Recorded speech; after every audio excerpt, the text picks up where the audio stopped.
डल्लेवाल साहब की हेल्थ के बारे में जो 2-3 बातें जो स्पष्ट करनी है, सिर्फ मैं उसी पे केंद्रित करूंगा।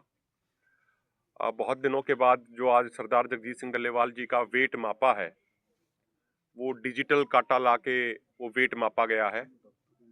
जब उन्होंने अनशन शुरू किया था, उनका वजन 86 किलो 900 ग्राम था। आज उनका वजन 65 किलो 400 ग्राम है। और जो उसकी वीडियो है, वीडियो भी आपके पास, जो वेट मापते हुए की वीडियो है, वो भी आपके पास भेज दी जाएगी। उसमें पूरी वो वीडियो के अंदर सारी चीजें कैद हैं। और बहुत सारी हमने डॉक्टरों से भी बात करी, बहुत सारे और भी कई रिपोर्ट थी, कई रिसर्च थी, उनको भी पढ़ा।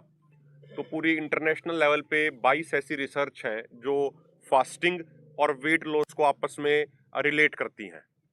तो जो 22 इंटरनेशनल लेवल की मानी हुई जो रिसर्च है, वो ये कहती हैं कि जब कोई व्यक्ति फास्टिंग करता है तो पहले 20 दिनों में 7 से 10% उसका वेट लॉस होता है।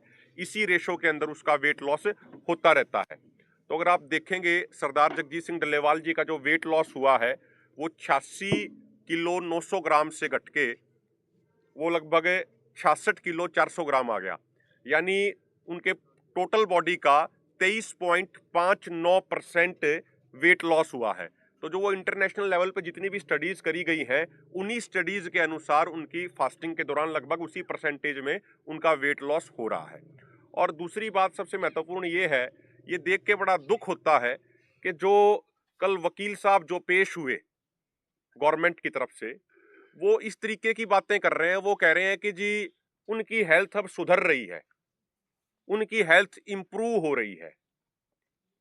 कोई व्यक्ति जो कैंसर का पेशेंट हो, जिसका वजन 20 किलो 500 ग्राम घट गया हो, जिसका कीटोन बॉडी टेस्ट है वो लगातार 6.5 से ऊपर आ रहा हो, जो नॉर्मल व्यक्ति का 0.02 से लेकर 0.27 तक होना चाहिए, जिसका किडनी रिलेटेड जो टेस्ट है, जो 1 से नीचे जिसकी रिपोर्ट आनी चाहिए, वो 1.75 आ रही है, उसके बावजूद वकील ये कह रहे हैं कि जी इंप्रूव हो रहा है।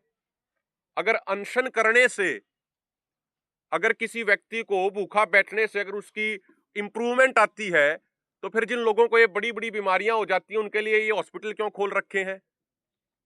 फिर डॉक्टर क्यों बैठा रखे हैं? फिर तो हॉस्पिटल भी बंद कर दो, डॉक्टरों को भी छुट्टी दे दो। फिर तो अगर कोई व्यक्ति बीमार हो, उसमें इंप्रूवमेंट लाने के लिए फिर तो उसको भी भूखा बैठा दो, उसको भी अनशन पे बैठा दो। सारी बीमारी भी ठीक हो जाएंगी, सब कुछ अपने आप इंप्रूवमेंट आ जाएगी। तो जो इस तरीके की जो ये हल्की स्टेटमेंट जो गवर्नमेंट के वकील जो दे रहे हैं, ये एक तरीके से सरदार जगजीत सिंह डल्लेवाल जी जो अपने शरीर पे कष्ट झेल रहे हैं, जो किसानों के जख्म हैं, जो डल्लेवाल साहब के जो जख्म हैं, उनके ऊपर ये नमक छिड़कने का काम किया जा रहा है। तो ऐसे किसी भी व्यक्ति को जो एक जिम्मेदार पद पे बैठा है, उसको बड़ा नाप तोल के सारी चीजें बोलनी चाहिए। वो एक क्या नरेटिव प्रेजेंट करते हैं?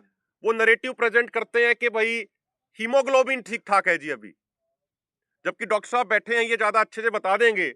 जो हमने जितने भी एक्सपर्ट डॉक्टरों से बात करी, जितने भी हमने खुद उसको चेक किया, तो रेड ब्लड सेल्स के अंदर हीमोग्लोबिन होता है, जो ऑक्सीजन का एक तरीके से कैरियर है। और रेड ब्लड सेल की जो लाइफ है वो 120 दिन है, और अभी अनशन को उनके 52 दिन हुए हैं। तो जानबूझ के उन पैरामीटर्स को दिखाया जाता है, उन पैरामीटर्स को वहां प्रेजेंट करते हैं जो ज्यादा लंबा समय लेते हैं नीचे जाने के लिए। बाकी जो उनके पैरामीटर्स बहुत अलार्मिंग सिचुएशन में पहुंचे हुए हैं, उनके ऊपर कोई बात नहीं करी जाती। तो हमारा उनसे यह निवेदन है, क्या वो उनको ये बात स्पष्ट करनी चाहिए पूरे देश के सामने कि कोई भी इंसान जब भूख हड़ताल पे बैठता है, तो सबसे महत्वपूर्ण टेस्ट जो कीटोन बॉडी टेस्ट होता है, वो उनकी रिपोर्ट 6.5 से ज्यादा जगजीत सिंह डल्लेवाल जी की आ रही है या नहीं आ रही है, और जो उनके टेस्ट हैं वो अलार्मिंग है या नहीं है, ये बात गवर्नमेंट के वकीलों को क्लियर करनी चाहिए।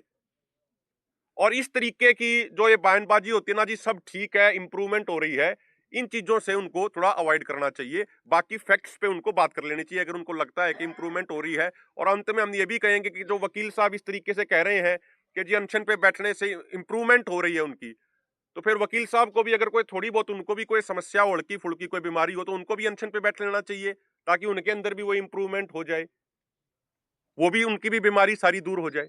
बहुत बहुत धन्यवाद। डॉक्टर हरिंदर ਵਾਹਿਗੁਰੂ ਜੀ ਕਾ ਖਾਲਸਾ ਸ੍ਰੀ ਵਾਹਿਗੁਰੂ ਜੀ ਕੀ ਫਤਿਹ। ਮੈਂ ਗੱਲ ਡੱਲੇਵਾਲ ਸਾਹਿਬ ਤੋਂ ਸ਼ੁਰੂ ਕਰਨ ਲੱਗਿਆ ਕਿ ਅੱਜ ਉਹਨਾਂ ਦੇ 52 ਦਿਨ ਹੋ ਗਏ ਨੇ। ਜਿਹੜੀ ਸਥਿਤੀ ਦੇ ਵਿੱਚ ਸਰਦਾਰ ਜਗਜੀਤ ਸਿੰਘ ਡੱਲੇਵਾਲ ਨੇ, ਉਹ ਸਾਰੇ ਆਪਾਂ ਵੇਖ ਰਹੇ ਹਾਂ, ਜਿਹੜੇ ਮਿਲ ਰਹੇ ਆ ਉਹਨਾਂ ਦੀ ਇਸ ਵਕਤ ਜਿਹੜੀ ਸਥਿਤੀ ਆ, ਉਹ ਪਾਣੀ ਵੀ ਨਹੀਂ ਪਚ ਰਿਹਾ। ਰਾਤ ਜਿਹੜਾ ਉਹਨਾਂ ਨੇ ਮਾਤਰਾ ਇੰਨੀ ਪਾਣੀ ਦੀ ਘਟ ਗਈ ਆ, ਜੇ ਇੱਕਦਮ ਘੁੱਟ ਵੀ ਭਰੀ ਜਾਵੇ ਉਹ ਘੁੱਟ ਬਾਹਰ ਆਈ ਆ। ਰਾਤ ਉਹਨਾਂ ਨੂੰ ਉਲਟੀਆਂ ਜਿਹੜੀਆਂ ਆਉਣੀਆਂ ਸ਼ੁਰੂ ਹੋਈਆਂ। ਤੋ ਮੈਂ ਜਦੋਂ ਤੜਕੇ ਮਿਲਿਆ ਉਹਨਾਂ ਨੂੰ, ਉਹਨੇ ਕਿਹਾ ਵੀ 6-7 ਘੰਟੇ ਹੋ ਗਏ ਮੈਂ ਪਾਣੀ ਲੰਘ ਨਹੀਂ ਰਿਹਾ, ਪਚ ਨਹੀਂ ਰਿਹਾ।